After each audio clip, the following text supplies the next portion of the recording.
সুপ্রিয় দর্শক, জিয়া অনূর্ধ্ব 14 ওয়ার্ড ভিত্তিক ফুটবল টুর্নামেন্টে আজকের এই খেলার চলতি ধারাভাষ্যে আমি মুরাদ আপনাদের সকলকে আরেকবার স্বাগত জানাচ্ছি। দুটো খেলা অনুষ্ঠিত হবে আজকে, কিছুক্ষণের মধ্যেই শুরু হতে যাচ্ছে প্রথম ম্যাচ। রূপনগর পল্লবীর প্রত্যেকটা ওয়ার্ডে অনুষ্ঠিত হচ্ছে খুদে ফুটবলারদের এই মিলন মেলা, ফুটবলের এই মহারণ, ফুটবলের এই মহাযজ্ঞ। আগামী দিনের তারকা ফুটবলার উঠে আনার যে লক্ষ্য এবং উদ্দেশ্য, দেশ বরেণ্য ক্রীড়া সংগঠক রূপনগর পল্লবীর ইতিমধ্যে যিনি ধানের শীষের প্রতীক নিয়ে এসছেন এবং আগামী নির্বাচনে সংসদ সদস্য পদপ্রার্থী, রূপনগর পল্লবীর কৃতি সন্তান, বাংলাদেশের জাতীয় ফুটবল দলের সাবেক অধিনায়ক, ঢাকা মহানগর উত্তর বিএনপির আহ্বায়ক, বাংলাদেশ জাতীয়তাবাদী দল বিএনপির ক্রীড়া বিষয়ক সম্পাদক জনাব আমিনুল হক, যার নির্দেশনায় এবং যার নেতৃত্বে যিনি প্রধান পৃষ্ঠপোষক হিসেবে দায়িত্ব পালন করছেন, এবং তাকে অনেক অনেক ধন্যবাদ জানাচ্ছি। এই রূপনগর পল্লবীর প্রত্যেকটা ওয়ার্ডে এই টুর্নামেন্টগুলো অত্যন্ত সুন্দরভাবে আয়োজন করার জন্য, এবং আমাদের ফুটবলের সেই ঋতু গৌরব ফিরে আসবে, ফুটবলের সেই সোনাজোড়া দিনগুলো আবারও ফিরে আসবে, সেই প্রত্যাশা আমাদের সকলের। এখন যে গ্রুপটা, দুইটা গ্রুপের নাম বলে, কৃষ্ণচূড়া আর ডিওএসএস। কৃষ্ণচূড়া বনাম ডিওএইচএস এর মধ্যকার কিছুক্ষণের মধ্যেই দিনের প্রথম ম্যাচ শুরু হতে যাচ্ছে। উৎসাহ উদ্দীপনার মধ্য দিয়ে একটা জমজমাট, জম্পেশ এবং প্রাণবন্ত লড়াই কৃষ্ণচূড়া দল এবং ডিওএইচএস ক্লাবের মধ্যে অনুষ্ঠিত হতে যাচ্ছে আজকের এই হাই ভোল্টেজ ম্যাচ। এবং বিজয়ের বন্দরে নোঙ্গর করতে হলে, বিজয়ের মহেন্দ্রক্ষণে পৌঁছতে হলে গোলের কোনো বিকল্প নেই, যার ফলে উভয় দলকেই গোল করতে হবে। এবং বেশ ভালোভাবেই তারা প্রিপারেশন নিয়ে ইতিমধ্যে মাঠে অবস্থান করছেন। সুপ্রিয় দর্শক, কিছুক্ষণের মধ্যেই শুরু হতে যাচ্ছে কৃষ্ণচূড়া এবং ডিওএইচএস এর মধ্যকার আজকের দিনের প্রথম ম্যাচ। 2010 সালের সাব ফুটবলের স্বর্ণপ্রাপ্ত ফুটবলার, দক্ষিণ এশিয়ার অন্যতম সেরা গোলরক্ষক যিনি নির্বাচিত হয়েছিলেন, ঢাকা মহানগর উত্তর বিএনপির আহ্বায়ক, বাংলাদেশ জাতীয়তাবাদী দল বিএনপির ক্রীড়া বিষয়ক সম্পাদক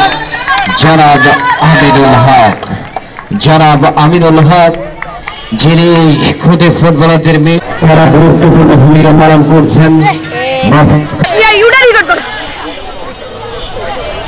কৃষ্ণচূড়া ক্রীড়া চক্র তারা কিন্তু পিছিয়ে রয়েছে সময় গোলের ব্যবধানে।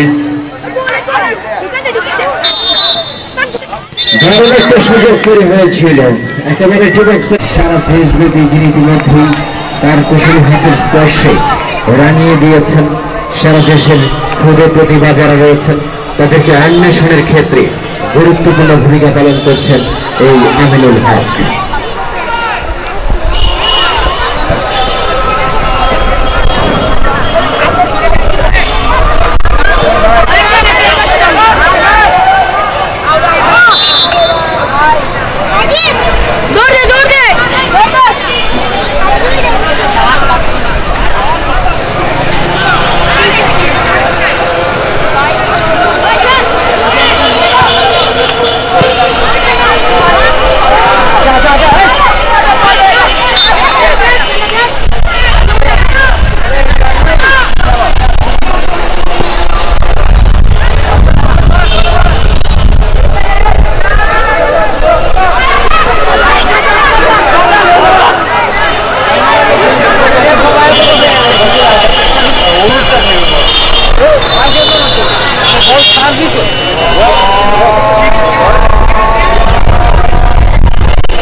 সব বেলার নামে বেলার গাড়ি একটু দেখেন।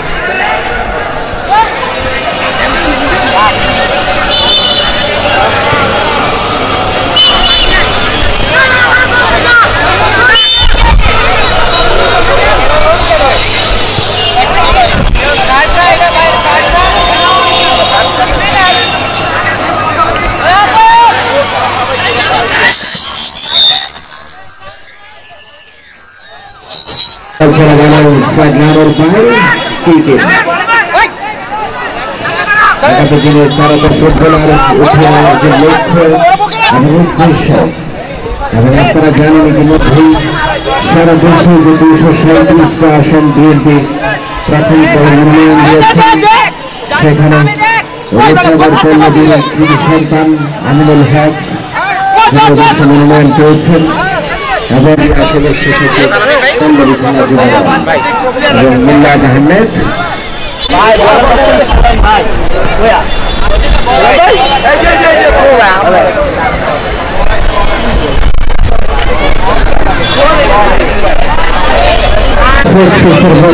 খেলা শুরু হতে যাচ্ছে।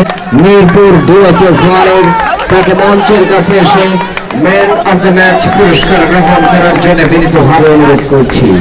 সুপ্রিয় দর্শক, দিনের আরো একটা ম্যাচ কিছুক্ষণের মধ্যেই শুরু হবে, অর্থাৎ দিনের তৃতীয় ম্যাচ শুরু হতে যাচ্ছে, যেখানে প্রতিদ্বন্দ্বিতা করবে দুটো দল।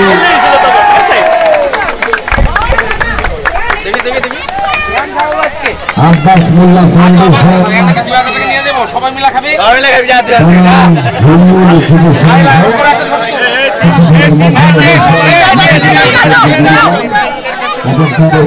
দ্বিতীয় ম্যাচে অংশ নেওয়ার জন্য আহ্বান জানাচ্ছি। আব্বাস মোল্লা ফাউন্ডেশন এবং তাদেরকে মাঠে প্রবেশ করার জন্য আহ্বান জানাচ্ছি।